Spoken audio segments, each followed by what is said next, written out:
Welcome to the Commercial Awareness Compass. This is your weekly guide to developing your commercial awareness in a way that goes beyond just the news.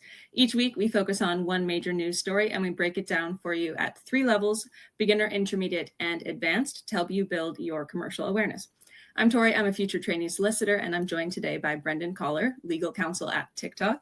Thank you so much, Brendan, for being here. Just to start us off, could you give us a little bit more background about you? Yeah, of course. Very, very nice to meet you, Tori, and thank you very much for having me on the pod today. So a little bit about myself. As Tori said, I am a legal counsel at TikTok. I've recently relocated from London. I'm now based in the Dubai team, but was previously working for a law firm in London called RPC. Before RPC, I'm now 6 years qualified, but previously before RPC, I trained at a law firm called Shoesmiths, which some of you may be familiar as well with. Before that, I studied at Cardiff University, straightforward LLB, and then went on to study the LPC in Guildford and also Moorgate, between the two backgrounds there. I'm originally from Portsmouth, so if anyone's a football fan, I'm a Portsmouth boy and Portsmouth fan at heart, and still following the club, even though I'm overseas. So keen football supporter, and later on the pod we'll be talking about football in some way or another. I'll make sure we can get it in there at some point in time. But a little bit of background about myself, and as I said, once this goes live, please do feel free to reach out to Tori or myself. I'm very keen to help and be in touch with any prospective students and future commercial lawyers. Perfect. Thank you so much. That's really helpful, I think, for our listeners, our audience, to kind of picture how your career has gone, how you've gotten to where you have. So thank you so much. We've got a really interesting topic for the discussion today. So today we will be focusing on Elon Musk, Tesla, and electronic vehicles. So to our audience, as we go through the beginner, intermediate, and advanced levels, it's really important that you focus on how each explanation builds on the last. So we're going to start by understanding the basics, and then we're going to move into the intermediate level and think about how businesses and industries are impacted and how law firms assist. And then finally, at the advanced level, that's when we think about the strategic thinking that goes into helping clients manage different challenges. So if we jump straight into the beginner level, Brendan, could you start us off by setting the scene and just give us an overview of what we're discussing today? Yes, of course, Tori. So as Tori mentioned, we're going to be talking about all things Elon Musk and Tesla today. And essentially the topic here is the Tesla hype over, and what does it mean for the wider EV market as well as Tesla itself? So a little bit of an introduction, really. Everyone knows that Elon Musk's name is synonymous with Tesla. A little bit of background. So Musk fostered a significant global interest in the company some time ago, and subsequently attracted a wide vast of investment from a number of key stakeholders and other companies as well. Some of them including Google, JP Morgan, and also the former president of eBay, Jeff Skoll. Musk has overseen the release of several vehicles during his tenure, most recently the redesigned Model Y, which some of you may be familiar with the doors that go up and the respective songs that accompany the doors increasing as the height goes up, as well as the wonderful games that come along. But it actually, to date, or up until fairly recently, Elon Musk's efforts have bolstered Tesla's value quite significantly. He's, as we all very well know, he's an outspoken person, an individual, whether you like him or hate him. That is who he is. However, Tesla's and Musk's value is in jeopardy somewhat. And according to Reuters recently, Tesla's 2025 sales in Europe have dropped consecutively for 4 months. This has happened despite sales of fully electric vehicles in Europe rising by 28%. So you can see a huge trend there. So Tesla's dropped 4 months consecutively, but actually across Europe, there's been a huge increase, 25% or more within that period of time. And in April of this year, sales in Sweden dropped 81% for Tesla. That is huge, significant proportion for the company and its sales. France shortly thereafter with 60%, and the UK dropping around 62% as well. Decline has been attributed to a number of several factors, which primarily comes down to Elon Musk's political activities. And again, he's a very outspoken leader. He has been throughout the tenure, but I think in recent months, and especially during the Donald Trump campaign, he's been put in a position whereby he is subject to more widespread scrutiny, and his subject matter on various topics has basically had a little bit more of a close eye, let's say, from the worldwide media, both in the US and further afield. But actually, as well, there's been issues with vehicle releases, which have caused Tesla to be seen as unreliable. And also, there's been a huge increased competition, primarily from the China electric vehicle manufacturers, such as BYD, which some of you may be familiar with, which has actually subsequently contributed to a bit more of a crowded market. So we go back a couple of years, and actually Tesla were the pioneers, and they still are to some extent, the pioneers of EVs. But actually, that change has actually really come to a halt at the same time that Musk has now been put in a position whereby all the lights are placed upon him. So that's a little bit of an introduction to the topic in question. And I think Tori's going to sort of put forward a few questions in regards to those beginner elements that we need to consider from a commercial perspective. Yeah, absolutely. And thank you so much for that overview. That was really, really helpful. And I think this is a great topic for us to discuss, because probably a lot of our audience has heard something in the news about Elon Musk or Tesla recently. And so I think anytime there's a story like that we're hearing about a lot, it's really helpful to then see how we can connect that to commercial awareness and how that might come up in your law firm interviews or things like that. So if we get into thinking commercially at this beginner level, what are some of your initial thoughts on the kind of commercial impact that we're looking at? Great question, Tori. So I think ultimately what it tells us is that a political view and or standpoint that a company or a significant member of a company has will ultimately at some point have a huge impact on the company potentially itself, its employees that are working for it, its sales even, which we've just seen by the figures that have been impacted by Tesla in the recent weeks and months and also years, and actually generally the popularity of the company and how it's perceived within its direct market, but also externally. I think we alluded to the fact there during the introduction piece that actually there's some key players there. For example, Google have invested quite significantly, and key stakeholders within Google have invested in Tesla. So it's not just the EV market that is investing in this company and Musk and the leadership, but actually a wider spread impact. So it shows that actually having those external views and voicing them quite loudly, let's be honest, could have a huge significant impact on a company and how well it continues to thrive or not. And following on from that, so since Musk has started sort of partnering with Trump, he's been very vocal on the campaign train for Trump and his team.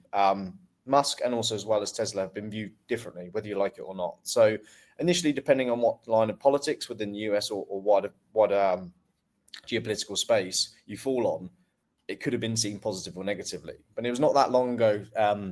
You may remember or seen the images on BBC News or whatever news outlet that Donald Trump was seen in Tesla sat outside the White House. And it was a big moment. It was a real backing of Musk and also his capabilities and also subsequently the company in Tesla itself. But now we've all seen, or many of us will have seen, the infighting that's taken place between the two individuals of late. And now there's a real pressure both from both sides of the political spectrum, whether you agree or don't agree with Trump in the first instance, or if you're a Trump supporter or not a Trump supporter. Thank you so much. And one more question at this beginner level, always helpful at the beginner level to think about what else you might connect to, or like how you can apply what we're talking about now to other situations. So a lot of what we're discussing right now is how, as you've expressed or as you've explained, Elon Musk has expressed views quite loudly that has seemed to have impacted the business. So are there other examples outside of Tesla where a stance on a particular topic would have an impact like this, or maybe a positive impact or a negative impact or both? Ultimately, yes, Tori, completely. And this isn't just a session about Tesla and Elon Musk because he's such a divisive figure in the market at this moment. It is applicable to all companies, brands across the UK, EU, wider worldwide globe. And it's something that from a commercial perspective, companies should put at the forefront of their mind when making stances or having individuals that are very influential within the company and organization go out and make public statements and take a stance, whether that be on the left-hand side or the right-hand side or whatever it may be. And it is, as you're completely right, Tori, this is not prescribed only to Tesla. This is not a Tesla issue. This is not just related to the EV market or automotive industry, but it's felt by various different companies depending upon the stance they take, as I mentioned. And usually, not all the time, but usually as a rule of thumb, it is those topics which are the most controversial and documented that take hold of the business and the company. For example, recently, manufacturer in the UK, a large manufacturer in the UK, Jaguar, came out with a huge rebrand earlier this year, and it was received both positively and negatively. And at that time, again, an automotive company, but they have been very entrenched in the position in which they've taken and the stance that they've taken for many, many years, and they completely flipped it on its head. And whether you agree with it or not, it has also a positive and a negative impact. And there will be some instances whereby individuals go, fantastic, I love what they've just done. I want to have I would like a Jaguar, apologies. But there will also be, on the flip side of that, individuals say, actually, it's not for me now because of X, Y, and Z, or it doesn't align with my views on certain subjects or matters. Yeah, that's a really helpful overview, because I think now at the end of this beginner section, so our audience has an understanding of, what we're talking about here as it relates to Tesla, but also that this is something that is really relevant more broadly as a commercial consideration. So then if we move into the intermediate level, at the intermediate level, that's really where we are thinking about how businesses are affected and what are the kind of considerations that businesses need to take into account, but also how law firms assist. So if we start on the first part of really basically companies, what do companies need to consider when it comes to things like this, like taking a particular stance? Great question. As I said just a moment ago, under the sort of beginner section, company needs to consider how taking a stance on the topic will be received from the wider public, and whether that be positively or negatively. And it's not a problem if it's received positively or negatively. I don't think that's the concern here. It's ultimately, are they aware that it will have this knock-on impact, and are they willing, or have they put in mitigations to manage those negative impacts? But actually, is the positive spin bigger than does it outweigh the negative impact for the business, its sales, or its future drive and where it wants to be, and the long-term commercial impact? So will, for example, Brendan Collar Limited, he makes a stance on a particular topic or subject, but then subsequently thereafter, all of the sponsorship deals that Brendan Collar Limited has in place just falls apart because I've gone out and said something that my current sponsors don't agree with. For example, that would be detrimental to myself and also the business in question. So these are all things that need to be considered, and you can't map out everything, and you cannot envisage no one has a crystal ball, for example. You can't map out potential every positive and or negative impact. But there are ways in which businesses, and also us, our role as a commercial lawyer is to commercially advise clients going forward. So advice would be to undertake detailed market research, for example. Go out to your consumers, understand what they like, don't like, and so forth. And also the percentages in which people are accepting to review, rejecting to review, and so on. And one of the ways is utilizing customer surveys and think tanks. It sounds so simple, but actually ask people what they want. It seems crazy, but actually go out, take the time and effort, and it'll be widely received.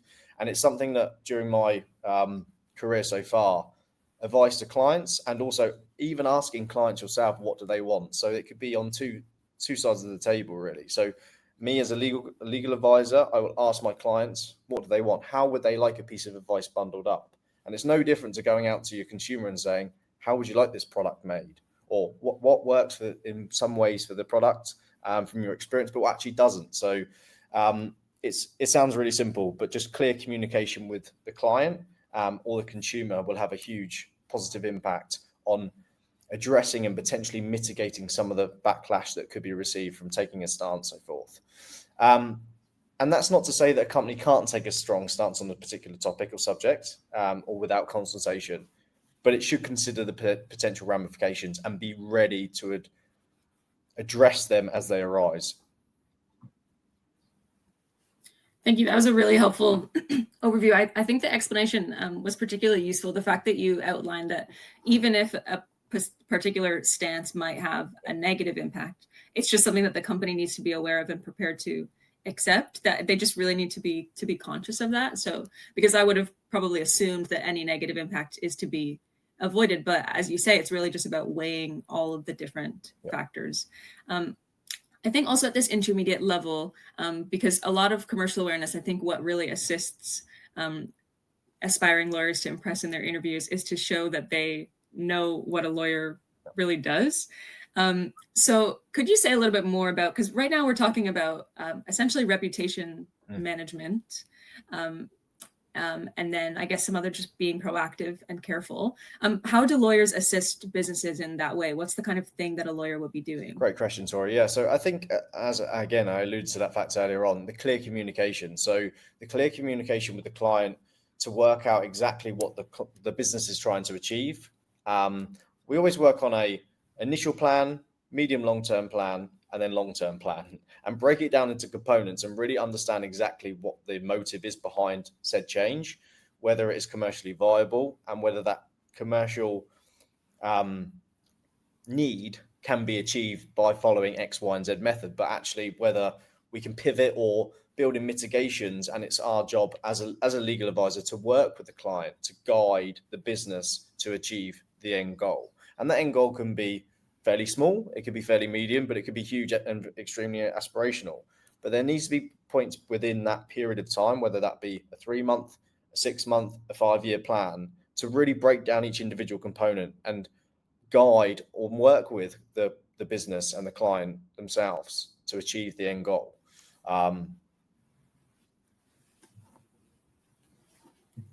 And what before we move on from the intermediate level, could you say also a little bit more about Tesla and the story that we're talking about now? So what are the kinds of things that Tesla would be needing to consider? What's kind of advice that Tesla might be getting?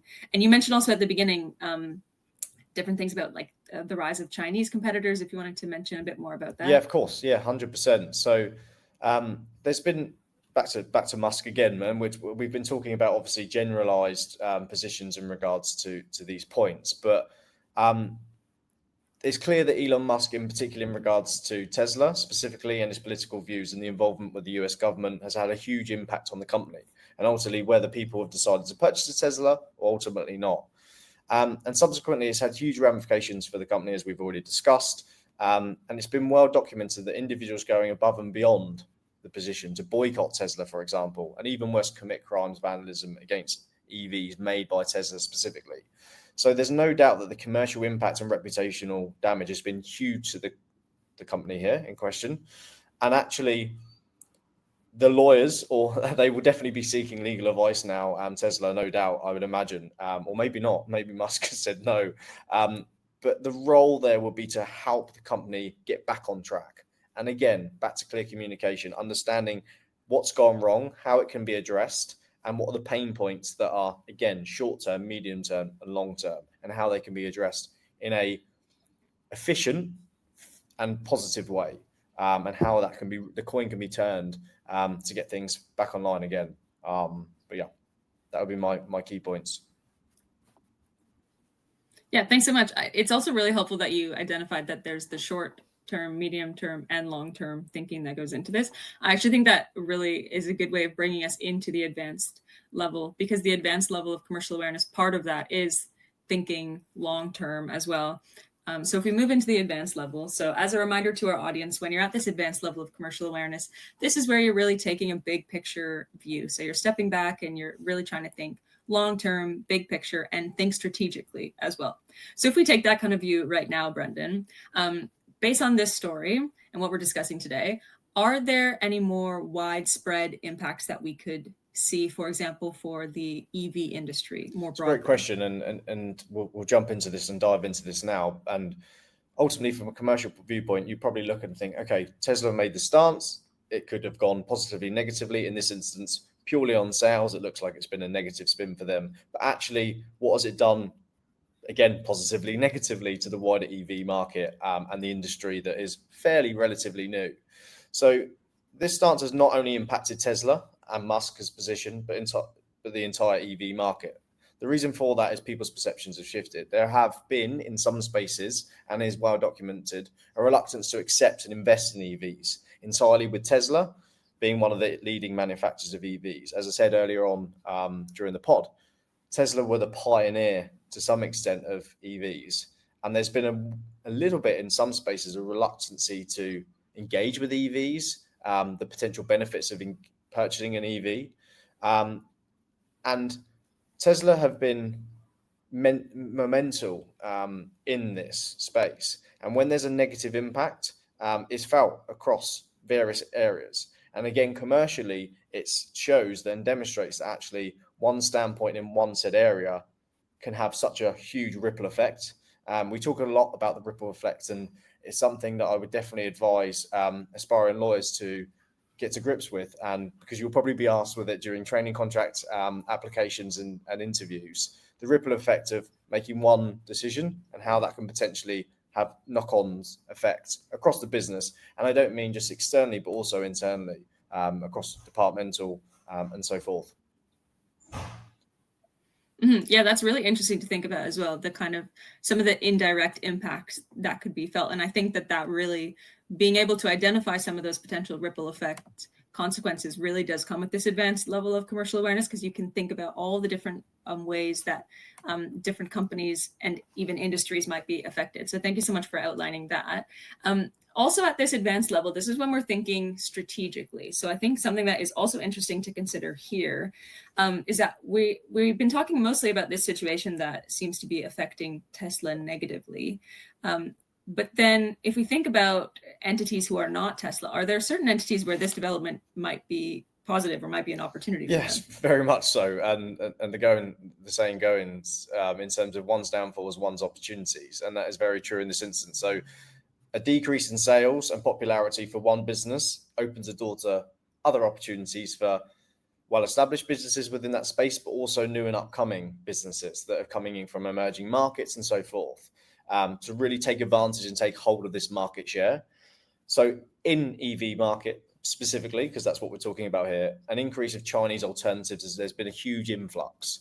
For example, and again, we alluded to this in the introduction piece, but BYD has outsold Tesla in some quarters already this year and last year, which is huge because this has never been achieved. So this is a huge pivotal moment in the EV industry and the change from consumers purchasing trends, let's say. And it is a significant development from Western car makers generally as well, because there's been a huge monopoly almost from Western car makers over the years, and history tells us that. But now it feels like there's a real shift, and actually this has been caused by the EV market, which is where the market is typically going, with net zero commitments around the globe, and also new trade policies which benefit purchasers and also consumers that are looking to invest in EV. So the knock-on impact will most likely lead to proactive actions from governments, but then also could result in some tariffs, new ESG rules, and or tighter IP protection. So when there is a disruption from a disruptor, for example, the Chinese alternatives coming into the Western market, the Western governments may take a stance commercially to reduce their ability to basically continue to disrupt what is already a well-established market in EVs. Thanks for outlining that. That was a really clear explanation as well of one of those potential indirect impacts that could occur.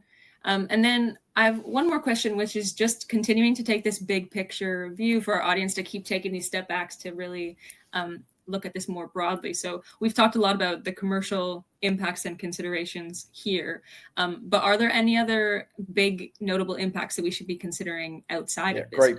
Great point. As I said, we've been through the EV market. We've talked about Tesla specifically and also Musk and its downfall / negative impact, what it could mean for new disruptors and new commercial opportunities for competitors, long-standing or short-term. But actually, because of the topic in question and electric vehicles and the move towards them, the shift towards them over the short term, over the last couple of years, the reason why this move is happening, or one of the main reasons for the move, is for environmental issues.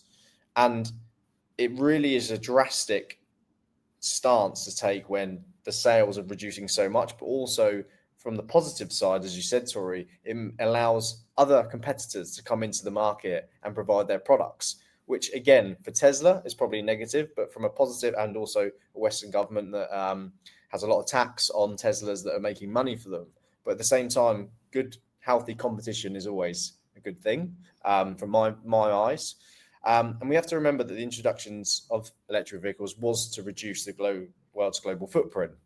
And it could be an argument to suggest on the flip side that purchasing a Tesla and or an EV has not been reconsidered. So what I mean by saying that is there's two ways to view this. And again, it comes down to this commercial mitigation, looking further afield as to what potentially could happen and having that horizon spanning potential ripple effect that could come out. But ultimately, it could have indirectly meant, actually, do you know what? I'm really interested in Teslas. I don't know about these BYD or alternative products that are on the market. I've seen what's happened to Tesla. I'm going to just stick with a petrol or diesel car for now. And that has a negative impact. So again, it comes back to that ripple effect that we've talked about, Tori, and how one change from one business or leader can have such a huge commercial impact across the board. And as legal advisors, we need to be aware of this and guiding our clients as much as possible so that they are aware of the potential ramifications that could happen by taking X, Y, and Z stance. Thank you so much. As we've been talking, actually, I feel like I've been picturing a kind of like web or something, because we're really seeing how there's so many different considerations and things, how they connect. So I think you've explained it so clearly and so helpfully.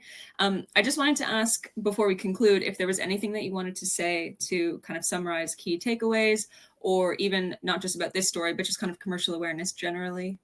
Yeah, definitely. I think what I'd say to anyone that's listening to this is Tesla is an example, a clear example in recent time of how one company's stance and decline within a specific market, let's just make that clear, within a specific market can not only have huge ramifications for itself, but also the wider market at play, which we just alluded to a moment ago. Global trade, the environment, politically, and also shareholders' investment in the company in itself, but also within that region. So electrical vehicles that we're talking about. And it's a great example. I would definitely bear this in mind. And I don't mean Tesla and Trump and also Musk and the playoff between the two individuals. But this is a great example of something whereby it's one company and one person, but actually has that ripple effect.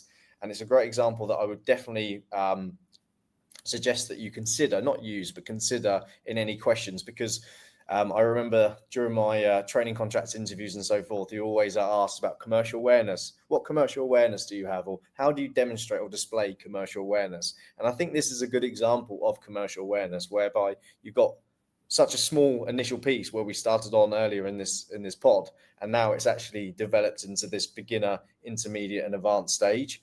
So yeah, that would be one of my key takeaways, is to, whenever you consider or see something, look at the bigger picture if possible, and then also the legal commercial ramifications for your client, who you will be ultimately advising and helping to navigate through the parameters of business. Great. Thank you so much. All of your insights have been really, really helpful today. And I think, like you said, a perfect illustration of how you can start with a narrow picture of one story, one person, one company. And then actually, once you really start thinking about it, then you can get into looking at these huge, massive political, environmental factors. And that's exactly the kind of thing that will impress in a training contract interview. So thank you so much, Brendan. And then thank you to our audience for joining today's Commercial Awareness Compass. Remember that commercial awareness is not just staying on top of the news and regurgitating the headlines that you read. It's really about understanding why these events matter to clients and how you as a future lawyer can provide strategic value. So it's a great way to build your commercial awareness by just asking yourself, how does this impact clients and what would a law firm do to help? And really try to take this big picture view and think about the ripple effect that we've been talking about. So join us next week to keep building your commercial awareness. And until then, prepare without the panic. Thank you.